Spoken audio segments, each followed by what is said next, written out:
Treatment of ferrous metals. The first important consideration is the heat treatment of a steel part is to know its chemical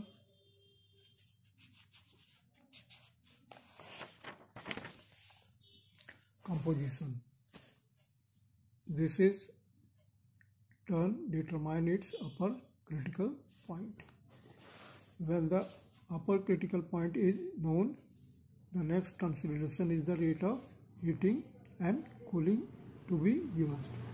Carrying out these operations involves the use of uniform heating furnaces, proper temperature controls and suitable quenching mediums.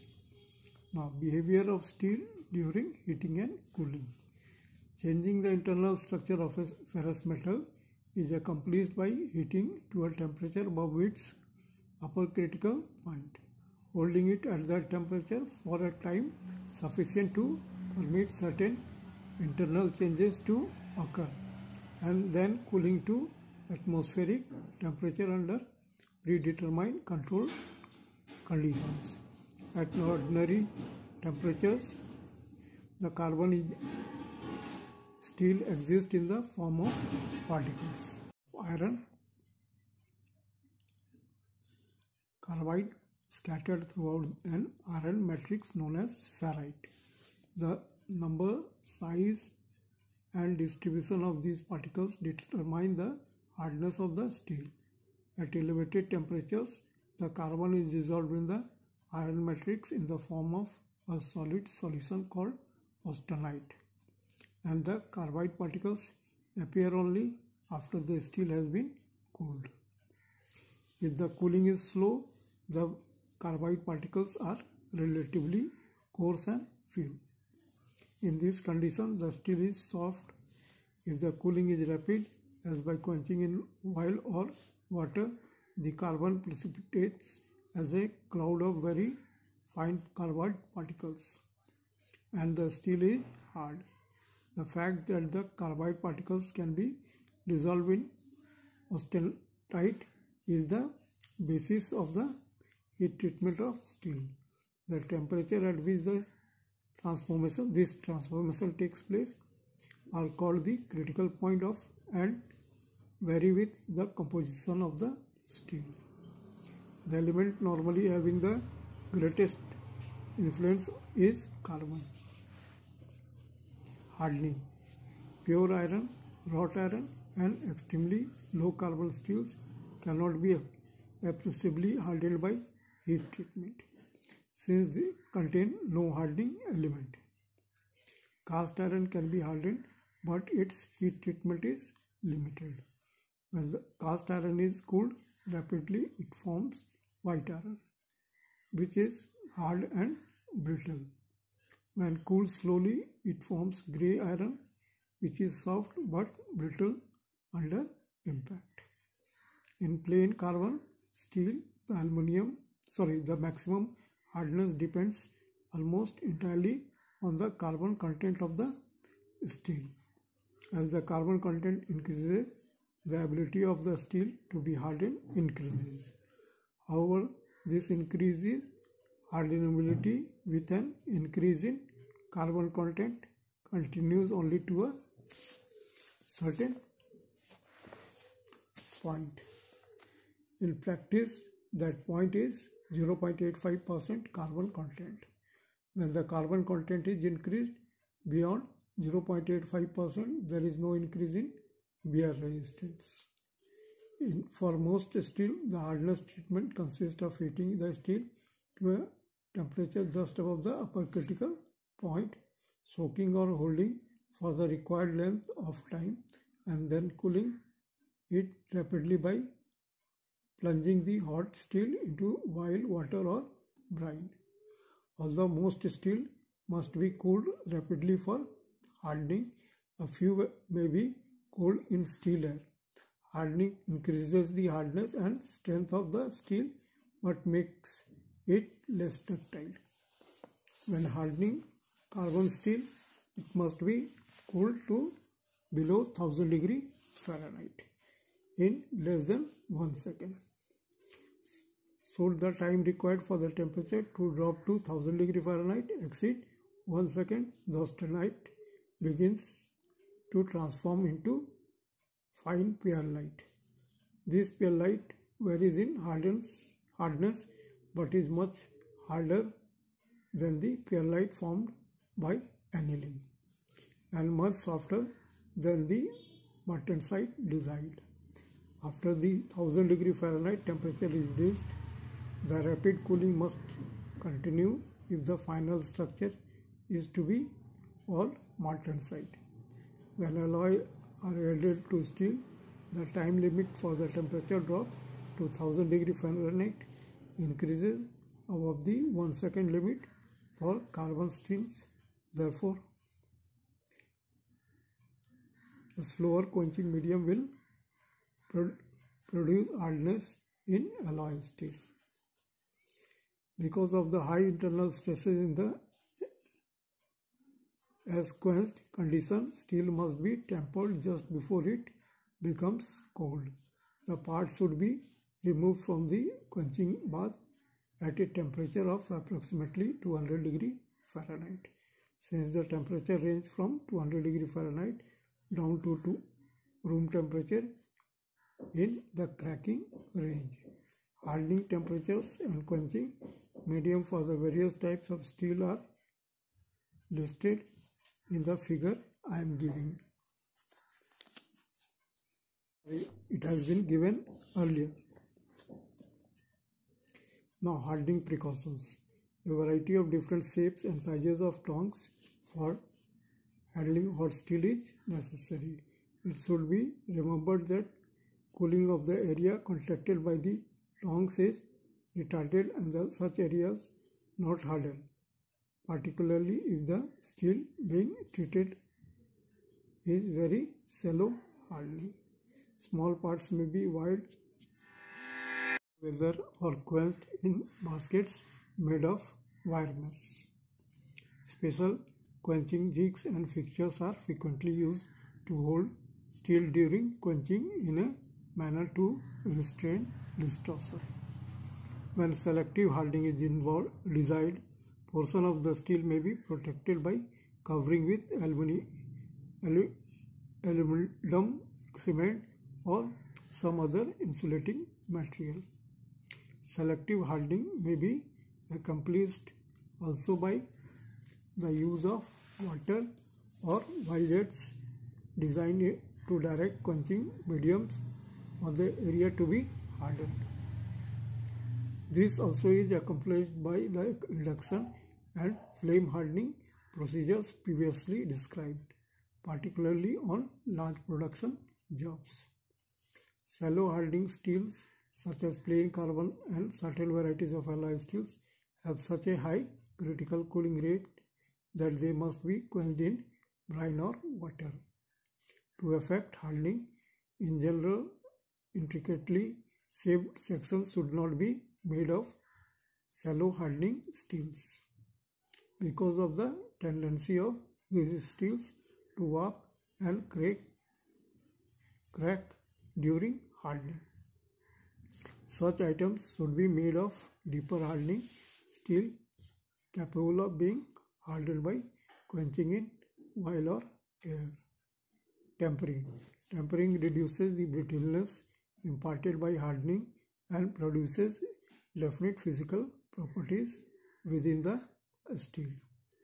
Tempering always follows, never precedes the hardening operation. In addition to reducing brittleness, tempering softens the steel. Tempering is always conducted at temperature below the low critical point of steel. In this respect, tempering differs from annealing, normalizing or hardening, all of which require temperatures above the upper critical point. When hardened steel is reheated, tempering begins at 212 degree Fahrenheit and continues as the temperature increases toward the low critical point. By selecting a definite temperature by selecting a definite tempering temperature, the resulting hardness and strength can be predetermined. Approximate temperature for various tensile strength are listed in the figure given earlier. The minimum time at the tempering temperature should be 1 hour. If the part is over 1 inch in thickness, the time should be increased by 1 hour for each additional inch of thickness. Tempered steel used in aircraft work have from 125,000 to 2 lakh psi ultimate tensile strength. Generally, the rate of cooling from tempering temperature has no effect on the resulting structure. Therefore, the steel is usually cooled in steel air after being removed from the furnace. Now, annealing. Annealing of steel produces a fine-grained, soft, ductile metal without internal stresses or strains. In the annealed state, steel has its lower strength. In general, annealing is the opposite of hardening. Annealing of steel is accomplished by heating the metal to just above the upper critical point, soaking at that temperature and cooling very slowly in the furnace. It is given in the figure earlier as for recommended temperatures. Soaking time is approximately 1 hour per inch of thickness of the material. To produce maximum softness in steel, the metal must be cooled very slowly. So, slow cooling is obtained by shutting off the heat and allowing the furnace and metal to cool together to 900 degree Fahrenheit or lower. Then removing the metal from the furnace and cooling in steel air. Another method is to bury the heated steel in ashes, sand or other substance that does not conduct heat readily. Normalizing. Normalizing of steel removes the internal stresses set up by heat treating, welding, casting, forming or machining. Stress, if not controlled, will lead to failure. Because of the better physical properties, aircraft steels are often used in the normalized state, but seldom, if ever, in the annealed state. One of the most important use of normalizing is aircraft work is in welded parts.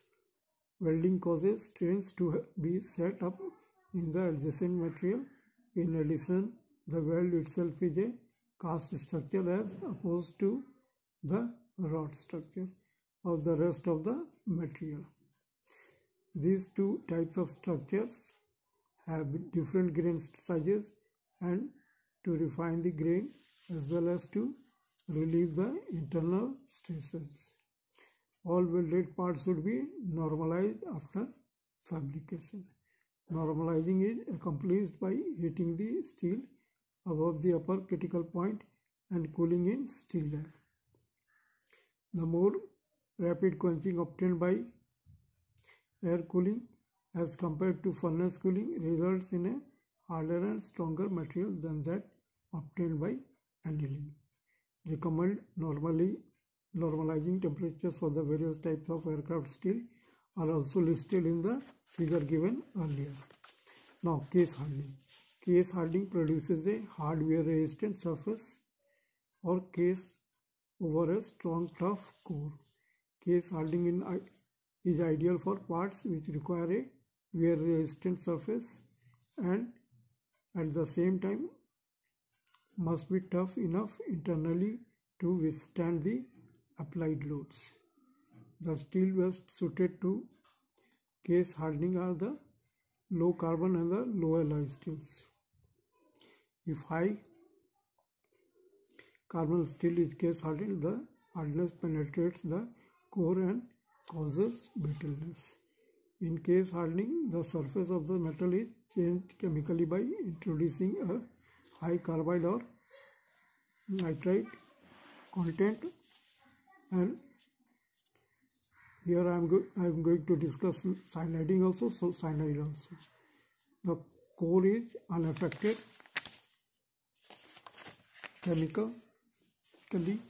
chemically when heat treated. The surface responds to hardening while the core toughens. The common forms of case hardening are carburizing, cyaniding, and nitriding. Since cyaniding is not used in aircraft work, only carburizing and nitriding are discussed in the section. But for your knowledge, I will be describe cyaniding because it is also given in a book. For your knowledge, carburizing is a case hardening process in which carbon is added to the surface of low carbon steel. Thus, a carburized steel has a high carbon surface and a low carbon interior. When the carburized steel is heat treated, the case is hardened while the core remains soft and tough. A common method of carburizing is called carburizing. When carburizing is to be done by this method, the steel parts are packed in a container with charcoal or some other material rich in carbon. The container is then sealed with air clay placed in a furnace heated to approximately 1700 degree Fahrenheit and soaked at that temperature for several hours. As the temperature increases, carbon monoxide gas forms inside the container and brine, unable to escape, combines with the gamma iron in the surface of the steel.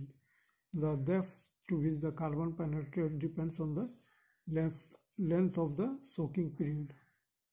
For example, when carbon steel is soaked for 8 hours, the carbon penetrates to a depth of about 0.062 inch. In another method of carburizing called gas carburizing, a material rich in carbon is introduced into the furnace atmosphere.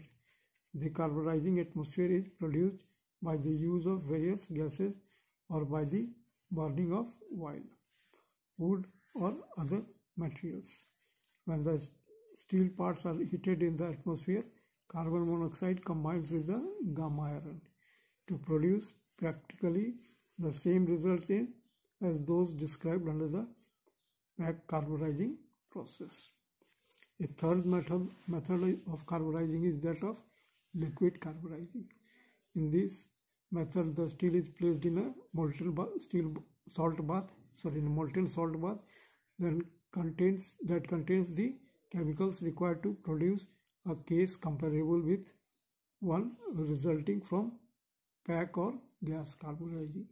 Alloy steels with low carbon content as well as low carbon steels may be carburized by either of the three processes. However, some alloys such as nickel tend to retard the absorption of carbon. As a result, the time required to produce a given thickness of case varies with the composition of the metal. Now, nitriding. Nitriding is unlike other case hardening processes in that before nitriding the part is heat treated to produce definite physical properties. Thus, parts are hardened and tempered before being nitrided. Most steels can be nitrided, but special alloys are required for best results. These special alloys contain aluminum as one of the alloying elements and are called nitrialloys. In nitriding, the part is placed in a special nitriding furnace and heated to a temperature of approximately 1000 degree Fahrenheit. With the part at this temperature, ammonia gas is circulated within the specially constructed furnace chamber. The high temperature cracks the ammonia gas into nitrogen and hydrogen. The ammonia, which does not break of the other two gases. The nitrogen reacts with the iron to form nitride. The iron nitride is dispersed in minute particles at the surface and works inward. The depth of penetration depends on the length of the treatment. In nitriding, soaking periods as long as 72 hours are frequently required to produce the desired thickness of case. Nitriding can be accomplished with a minimum of distortion because of the low temperature at which parts are case hardened and because no quenching is required after exposure to ammonia gas. Cyaniding is a fast method of producing surface hardness on an iron-based alloy of low carbon content. The steel may be immersed in a molten bath of cylinder salt, cyanide salt, or powdered cyanide may be applied to the surface of the heated steel. During the process, the temperature of the steel must range from 1300 degree to 1600 degree Fahrenheit, or in bracket 538 to 871 degree centigrade.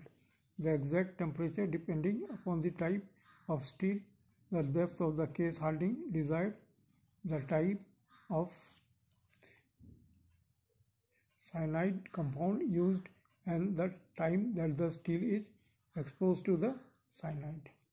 When using sodium cyanide or potassium cyanide, great care must be taken to avoid getting any of the cyanide into the mouth, eyes, or any other parts of the body.